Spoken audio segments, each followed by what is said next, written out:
អូនអញធ្វើ model ឲ្យពូថតនៅកន្លែងនេះ3 4ប៉ុស្តិ៍បានដែរ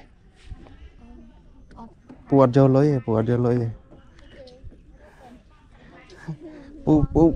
ពូចង់បាន model ឈរថតជាមួយអប្សរា2វិញប៉ុស្តិ៍ពូអត់យកលុយទេពូ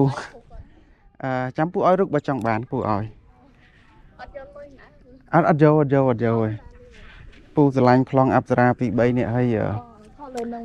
បាទរូបផុសក្នុង page បានអត់ផុស page ណាមើលសមុទ្រ page របស់ពូចាំពូប្រាប់មកដល់ដៃ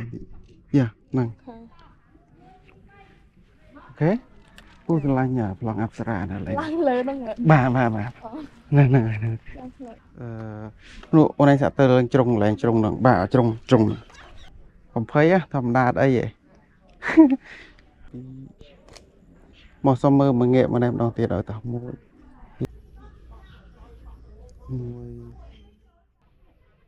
ងាកមកបងអូខេអរគុណ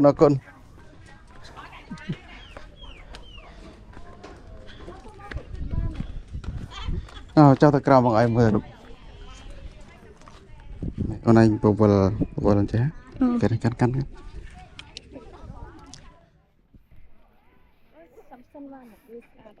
ស្អាតដែរអូខេចាំបង copy រូបឲ្យប្រើទូរស័ព្ទអីគេជប់ទី16បាទបងកែឲ្យបងផុសអូខេដោតណាថាប់ស៊ីហ៎ចាដោតចូលអូខេអរគុណច្រើនហ្នឹងលេងសប្បាយ